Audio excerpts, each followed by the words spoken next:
व्यवसाय जर बघितला तर हिंदीपेक्षा साऊथचा जास्त आहे. तर त्यांच्यावरती एक तर संपूर्ण तो बेल्ट आहे, तो आपण बघितला तर इमोशनल बेल्ट आहे. म्हणजे एकदम अशा एक्स्ट्रीम रिॲक्शन्स असतात त्यांच्या. अगदी अगदी.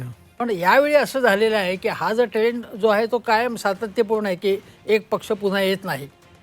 पण यावेळी ट्रेंड असा आहे की तिथलं उलटापालट अशी झाली की या दोन पक्षातच जे डिवाईड झालं होतं काँग्रेसचं पतन झाल्यानंतर, तो सगळा जो आहे तो फरक आता यावेळी सगळा बदलला आहे त्या ठिकाणी. ही महत्त्वाची गोष्ट झाली. आणि मुख्य म्हणजे असं आहे की विजय हा नट आहे, त्यांनी काही कार्यक्रम दिला होता किंवा काही व्हिजन मांडली होती अशातला काही भाग नाही आहे. तर तामिळनाडू हा अण्णा द्रमुक असो किंवा द्रमुक असो, तुम्ही इंडस्ट्रीमध्ये हे खूप प्रोग्रेसिव्ह असं सगळ्या प्रकारचं राज्य आहे. ते सोशल याच्यामध्ये सुद्धा प्रोग्रेसिव्ह कुठलंही सरकार आलं तरी. पण विजयने कुठलाही कार्यक्रम दिला नसताना यूथला अपील आहे. याचा अर्थ असा आहे की DMK आणि AIDMKला लोक थोडेसे कंटाळले का, विशेषतः DMKला, असा त्याचा अर्थ आहे. आणि एका नवीन पद्धतीचं राजकारण तिथे आता येतं आहे का. आता विजय जर आता पुढे आला आणि त्याला बहुमत मिळालं नाही तर तो कोणाबरोबर जाईल हा प्रश्न आहे सत्ता स्थापन करण्यासाठी. तो भाजपची केंद्रात सत्ता असल्यामुळे आणि AIDMK आणि भाजप एकत्र असल्यामुळे त्यांच्याबरोबर जाईल ही जास्त शक्यता आहे. ती एक चर्चा होती, कुजबूज काय काय ओपनच चर्चा सुरू होती की नक्की विजयाच्या पक्षाचा राईज कशामुळे होतोय, त्याच्या मागे नक्की कोण आहे, त्याला इतकं फिनॉमिनल एका वर्षात सगळी राईज मिळणं, त्याला ह्या सगळ्या गोष्टी मिळणं, याच्याबद्दल चर्चा होतच होत्या की तिथे तामिळनाडूमध्ये की त्याच्या मागे महाशक्ती आहे का कुठली उभी, अशी चर्चा व्हायची. अशी चर्चा होती. पण आपण मला वाटतं हे फार हे होईल कारण काय दक्षिणात बघा, म्हणजे मी विश्वास पाठकांना एक ऑब्झर्व्हर म्हणून विचारेल, म्हणजे भारतीय जनता पक्षाची भूमिका त्यात मांडावीच, पण तरी सुद्धा की दक्षिणेकडे जनरली उत्तरेच्या पक्षांना किंवा राष्ट्रीय पक्षांना तिथे फार कधी स्थान तिथे मिळालेलं नाही किंवा लोकांनी एक्सेप्ट केलेलं नाही. त्यामुळे ही बॅकडोर एंट्री भाजपने केली आहे का विजयाच्या मार्गाने, असंही चर्चा तिथे केली जाते. बॅकडोर म्हणण्यापेक्षा गेल्या 5-7 वर्षामध्ये अण्णामलेंच्या माध्यमातून आम्ही फार मोठ्या प्रमाणामध्ये तिकडे मुसंडी मारलेली होती आणि त्याचा आम्हाला फायदा होणारच होता.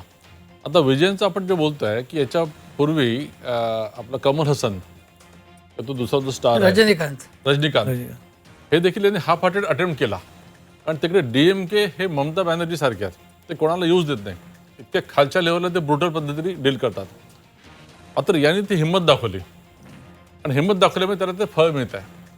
आणि मी आपण सांगू इच्छितो की 29 तारखेला मी याच इथेच बसलो होतो, हेमंत देसाई साहेब देखील विटनेस आहेत. जी मी तुम्हाला ब्रेकिंग न्यूज म्हणून हे सांगितलं होतं की केरळ जर सोडलं तर सर्वत्र भारतीय जनता पक्ष किंवा NDAचं सरकार येत आहे.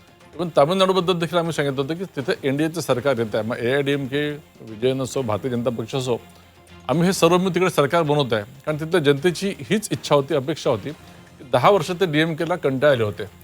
सनातनी लोकांवर ज्या प्रकारे त्यांनी अन्याय अत्याचार केला आणि जो अपयश घेतला, तो देखील एक रिॲक्शन ती मोठ्या प्रमाणामध्ये होते. हे जे काही रिझल्ट येतात आहे तामिळनाडूमध्ये हे आमच्या अगदी अपेक्षेप्रमाणे आहेत. ठीक आहे, मला अभिजित तुमचा मुद्दा मला एक मुद्दा म्हणजे एक प्रश्नच विचारायचा आहे विश्वास पाठक सरांना. ज्या अण्णामलईंनी पक्ष वाढवला, लोकसभा त्याच्या नेतृत्वात लढवली, त्या अण्णामलईला जेवणातल्या कडीपत्त्याला जसं आपण बाहेर काढतो तसं अगदी या विधानसभेच्या निवडणुकीच्या आधी बाजूला ठेवलं. ना तिकीट वाटपात विचारलं, ना तो प्रचारात होता. आणि आता हे निकाल आल्यानंतर अण्णामलईचं स्तुती करणं मला काही योग्य वाटत नाही. आणि एक्झॅक्टली ते कुठे होते, म्हणजे अण्णा सगळं सुरू होतं, अण्णामलई कुठे होते सगळ्या प्रक्रियेमध्ये? भारतीय जनता पक्ष की हा एक प्रवास आहे. ते फक्त मुंबईत आले होते, मुंबईत येऊन त्यांनी अडचण करून ठेवली पक्षाची. त्याचा डिफेन्स मुख्यमंत्र्यांना करत बसावं लागलं मुंबईच्या निवडणुकांमध्ये. अण्णामलईंना ते राज ठाकरे काहीतरी रसमलाई वगैरे म्हणाले होते. आपल्या सगळ्या प्रश्नांना एकदम उत्तर देतील म्हणून मी फक्त एक सेकंद सांगतोय की अण्णामलई आणि अण्णा द्रमुक यांचं काही समीकरण जुळलं नव्हतं, त्यासाठी त्यांना बाजूला ठेवलं होतं. कारण भाजपने, आणि तो कॉम्पिटंट आहे, त्यांचा आम्ही उपयोग करू असंही म्हटलं होतं, पण उपयोग केला नाही, हे खरं आहे. बघा, भारतीय जनता पक्ष किंवा संघटना हा एक प्रवास आहे. 5-6 वर्षापूर्वी अण्णामलईंनी ज्या प्रकारे काम केलं मी त्याचा उल्लेख केला. मात्र परिस्थितीनुसार भारतीय जनता पार्टी अतिशय रुथलेस असं वागतं. जर भारतीय जनता पक्षाच्या हिताचं आणि देशाच्या हिताचा जर एखादा निर्णय असेल तर व्यक्तीपेक्षा आम्ही संघटनेला महत्त्व देतो. म्हणून अण्णामलईला कमी केलं असं नाही. उद्या तुम्ही असं म्हणाल की नड्डाजींच्या नेतृत्वामध्ये तुम्ही इतक्या निवडणुका जिंकत होत्या, म्हणजे 4 राज्यांच्या निवडणुकांच्या आधी तुम्ही त्यांना का बदललं, नवीन का आणलं? तर भारतीय जनता पक्ष हा एक प्रवाह आहे. त्या म्हणणं नाही त्यांचं काय, अभिजित वर्माचं काय तुम्हाला सांगतो मी. त्यांचं म्हणणं होतं की तुम्ही एक स्टेटमेंट केलं की अण्णामलईंच्या नेतृत्वाखाली आम्ही पक्ष वाढवला आहे, त्यांनी तिथे खूप चांगलं काम केलंय. मग असं असताना ऐन निवडणुकीच्या त्यांना बाजूला का केलं? त्यांना कुठेच ठेवलं नाही. त्यांनी हेच शब्द logic- अगदी समर्पक वापरला की हेच जसं logic कडीपत्ता तुम्ही- बाजूला काढतात. हेच लॉजिक तुम्ही नड्डाजींबद्दल वापरू शकता. नाही, नड्डाजींना मग तुम्ही सांगता राव ते स्टेटमेंट करतात घ्या नड्डाजींना असं काढलं का कडीपत्ता बाजूला तर तुम्ही त्याला किती स्टेटमेंट उचलता? म्हणून बघावं याच्याकडे हा की एक काय प्रवाह anecdote आहे. म्हणून बघावं. प्रवाहामध्ये बदल होत हा. राहतात. जेव्हा जेव्हा वाटतं की बदल केल्यामुळे भारतीय जनता पक्षाला किंवा देशाला अधिक फायदा आहे, आम्ही ते करतो. मला सगळं अण्णा फार मुलांना महत्वाचं काही- वाक्य हा. बदल केल्यामुळे जर अण्णा- भारतीय जनता पक्षाला काय फायदा होत असेल तर ते बदल केले जातात. केले हे आजच्या तारखेला फार महत्वाचं विधान आहे. पण हे पलानी आणि स्वामी आहे अण्णा ना, मरेंना जर काही ऑब्जेक्शन आहे तर तुम्हाला कसं ऑब्जेक्शन आहे? पलानी स्वामी जे He's आहेत with us. त्यांनी आक्षेप घेतला होता त्यांच्या काही स्टेटमेंट्स बद्दल. हा, हा. त्यामुळे त्याच्यानंतर त्यांना बाजूला करण्यात आलं. हे आपण लक्षात घेतलं पाहिजे अण्णामलई. तर आपल्यासोबत आणखी दोन पाहुणे जोडले जातात. आपल्यासोबत प्रशांत जगताप जोडले जातात काँग्रेसचे आणि आपल्यासोबत ज्येष्ठ राजकीय पत्रकार आपल्यासोबत राहुल गडपाले जोडले गेलेत. राहुल गडपाले तुम्ही चर्चा ऐकताय दक्षिणेतल्या राजकारणाबद्दल आपण बोलतोय. आपण येऊ बारामतीकडे आणि राहुरीकडे, पण सध्या फार इंटरेस्टिंग घडामोडी तमिळनाडूत बघायला मिळतात म्हणून आम्ही तिथली चर्चा करतोय. तुमचं काय मत आहे या सगळ्या राजकारणाबद्दल? मला वाटतं ओव्हरऑल आताचं जे कमलेश आपण राजकारण बघतोय त्या राजकारणाच्या याच्यामध्ये पोत जो आहे आपला आपण म्हणतो आपल्या आजूबाजूचा जो सामाजिक पोत असतो तो बदलतोय आणि त्याचे परिणाम जे आहेत ते आपल्याला आताच्या राजकारणात सामान्यपणे दिसायला लागतात. मगाशी मी रवी किरण देशमुखांनी जेव्हा चर्चा केली तेव्हा ती फार बारकाईने ऐकत होतो आणि त्यांनी खूप चांगल्या पद्धतीने भाषण केलं होतं. आणि तामिळनाडू बद्दल जेव्हा आपण बोलतो तेव्हा लोकांच्या ज्या अपेक्षा आहेत, ज्या पद्धतीचं वातावरण आहे त्या पद्धतीच्या वातावरणात कोणीतरी हिरो येईल आणि आपल्याला वाचवेल अशा सारखी अपेक्षा लोक कदाचित त्या राजकारणाकडे बघायला लागले की कुठला तरी चमत्कार होईल आणि आपल्या आजूबाजूची सामाजिक राजकीय परिस्थिती जी आहे त्यातून आपल्याला बाहेर काढण्यासाठी कोणीतरी असा नवा चेहरा येईल. तर नव्या पर्यायाच्या सातत्याने लोक शोधात आहेत आणि वारंवार असं दिसतंय की काँग्रेसकडे किती आपण जरी म्हटलं की दुसरा पर्याय काँग्रेसकडे बघायचं तर बीजेपीच्या तुलनेत मात्र तसं अजूनही काँग्रेसकडे किंवा इतर पक्षांच्या याच्यात लोकल पक्ष तुलनेने चांगलं परफॉर्म करताना दिसत आहे. आणि लोकांचा सुद्धा जो विश्वास आहे तो स्थानिक नेतृत्वावर स्थानिक लोकांवर जास्त प्रमाणात दिसतोय. दक्षिणेकडचा जेव्हा आपण विचार करतो तेव्हा दक्षिणेमध्ये सुरुवातीपासूनच आपण पाहिलंय की तिथल्या लोकांचे आहेत ते खूप लोक जी आहेत ती अशी व्यक्त होणारी लोक आहेत. ती पटकन रिॲक्शन्स देतात, ती खूप उग्रपणे व्यक्त होतात आणि तशाच स्वरूपाचा नेता जो आहे तो त्यांना अपेक्षित असतो. जशी त्या विजयनची स्टाईल आहे म्हणजे त्याची जी चित्रपटांमधली स्टाईल तशी आहे तसंच प्रत्यक्ष याच्यात त्याची स्टेटमेंट्स, त्याची भाषणाची स्टाईल, त्याचं लोकांमधलं वावरणं म्हणजे मध्यंतरी तर त्याच्या काही सभांमध्ये खूप मोठे अपघात सुद्धा झाले.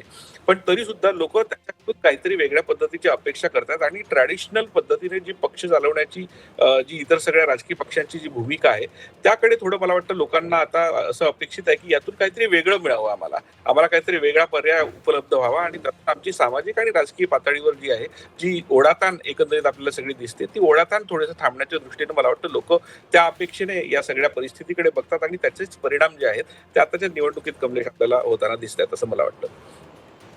बरोबर आहे. प्रशांत जगताप सुद्धा आपल्यासोबत आहेत, सूरज चव्हाण सुद्धा आपल्यासोबत जोडले जात आहेत. आपण एक एक राज्याची चर्चा करतोय आणि एक एक राज्यानंतर आपण पुन्हा दर एक राज्याची चर्चा करून मग परत आपण बारामती राहुरीकडे येतोय. तमिळनाडूबद्दल चर्चा करतोय. प्रशांत जगतापजी तुमचं काय ऑब्झर्वेशन आहे तमिळनाडूच्या राजकारणाबद्दलचं?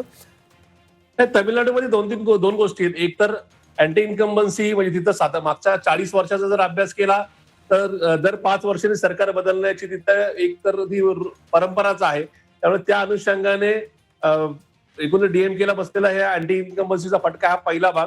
आणि दुसरी गोष्ट दक्षिणेतील जी काही राज्य आहे ज्याच्यामध्ये पूर्वीच एकत्र आंध्र प्रदेश असेल किंवा आता आंध्र प्रदेश तेलंगणा असेल किंवा केरळ असेल अगदी तामिळनाडू असेल याच्यामध्ये सातत्याने चित्रपट अभिनेता किंवा अभिनेत्रीच्या संदर्भातलं आकर्षण खूप वेगळं राहिलं. म्हणजे MG रामचंद्रन असतील, चिरंजीवी असतील, आता आपण स्टॅलिन जी यांचा आपण विजयचं जे बघतोय या संदर्भामध्ये प्रचंड असणारं चित्रपटाबद्दल आणि अभिनेत्याबद्दलचं आकर्षण आणि तशाच प्रकारची लाईफस्टाईल जगण्याचा प्रयत्न या अनुषंगाने विजय यांचा जो काय आत्ताचा जो काय आकडा दिसतोय ते एकूणच विजय घोडदौड दिसतीये ही निश्चित या ठिकाणी अनपेक्षित नाही. कारण की त्या संदर्भामध्ये सातत्याने तामिळनाडूनी मागच्या काळामध्ये असाच एकूणच निकाल दिलेला आहे. त्यामुळे आजचा निकाल हा अनपेक्षित नाही. पण एक नक्की आहे की स्टॅलिन आणि आमच्या मित्रपक्षांनी जी काही चांगली कामं त्या ठिकाणी केली त्या अनुषंगाने पुन्हा एकदा आमची नाही का मित्रपक्षाची सत्ता येईल असं आमच्या सरकारला वाटत होतं.